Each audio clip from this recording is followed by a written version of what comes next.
একই পাড়াতে শ্বশুরবাড়ি হওয়া সত্ত্বেও কেন আমার আর প্রিয়াঙ্কাদের মধ্যে কোনো যাওয়া আসার সম্পর্ক নেই বা কোনো কথাবার্তা নেই, আজ সবটাই এই ভিডিওটির মাধ্যমে শেয়ার করব। তো হাই এভরিওয়ান, গুড মর্নিং।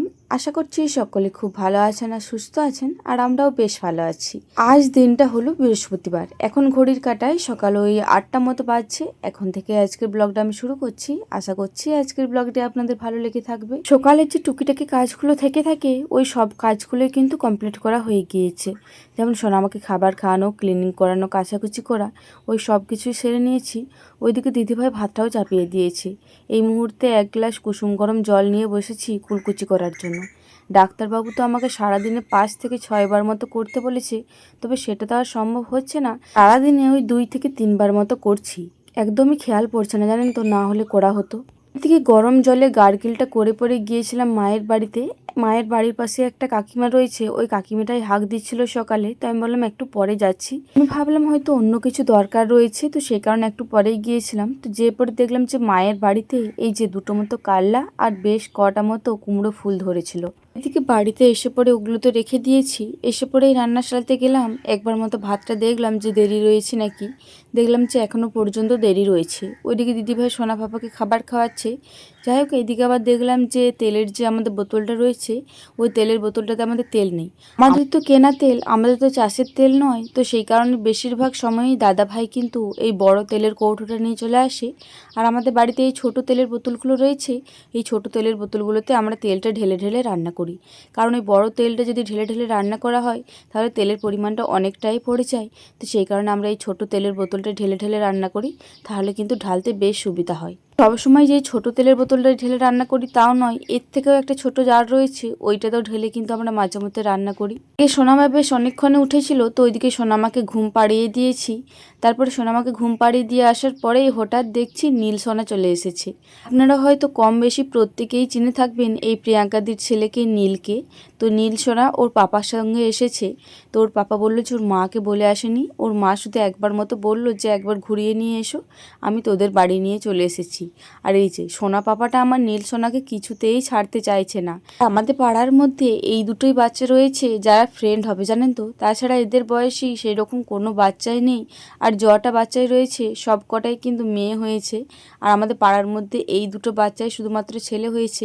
তো সেই কারণে হয়তো বুঝতে পারছিল যে আমরা বড় হয়ে ফ্রেন্ড হব, তো সেই কারণে দুজন দুজনকে মোটেও ছাড়তে চাইছিল না।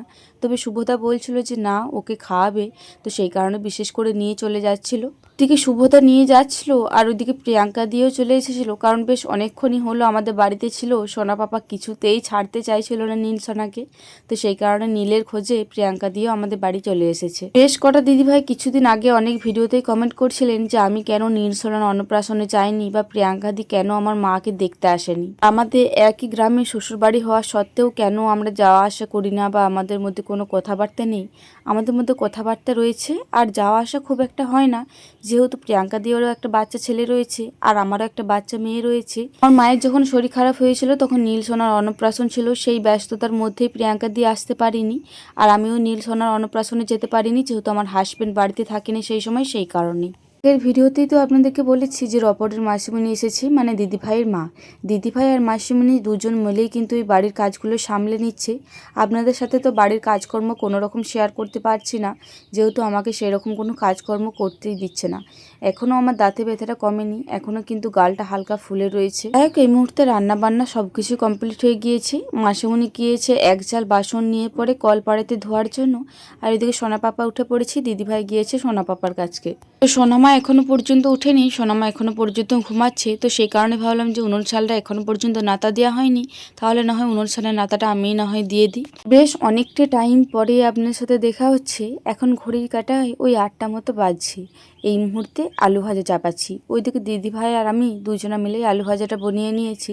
আজকে রাত্রে তরকারির মধ্যে সেই রকম কোনো কিছুই নেই। এদিকে বাড়ির সকলের জন্য আলু ভাতে আর সোয়াবিন ভাজা করা হয়েছে, তবে দিদিভাইয়ের কিন্তু আলু ভাতাটা একদমই পছন্দ নয়। ও কিন্তু শুধুমাত্র সোয়াবিন ভাজা দিয়ে ভাতটা খায়। তো সেই কারণে দিদিভাই বললো যে কটা মতো তাহলে আলু ভাজা বানায়। আর ওইদিকে মাসিমণিও রয়েছে, তাহলে বেশ কটা জিনিস দিয়ে মাসিমণিকে ভাতটাও দিতে পারবো। তো সেই কারণে ওইদিকে আলু ভাজাটা চাপিয়ে দিয়েছিলাম। ওইদিকে আমি আলু ভাজাটা চাপিয়ে দিয়ে সোনামাকে খাওয়াতে গিয়েছিলাম, আর এইদিকে বাদ বাকি আলু ভাজাটা কিন্তু মাসিমণিই ভেজে দিয়েছিল। আর আমাদের গ্যাসের ফ্লেমটা অনেকটাই কম, তো সেই কারণে ভাজতে না বেশ অনেকটাই দেরি হয়ে গিয়েছিল।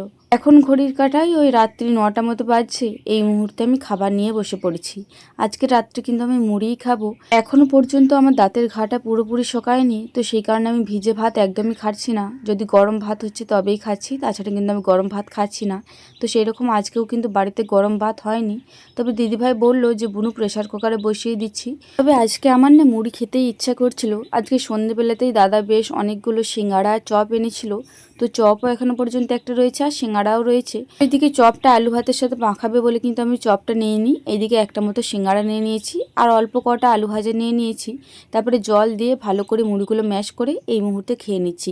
খেয়ে কিন্তু বেশ তৃপ্তি পেয়েছিলাম। যাই হোক, চলুন খাবার খেতে খেতে আজকে ভিডিওটা শেষ করছি। আবারও দেখা হবে পরবর্তী কোনো ভিডিওতে। ততক্ষণে সকলে খুব ভালো থাকবেন, সুস্থ থাকবেন।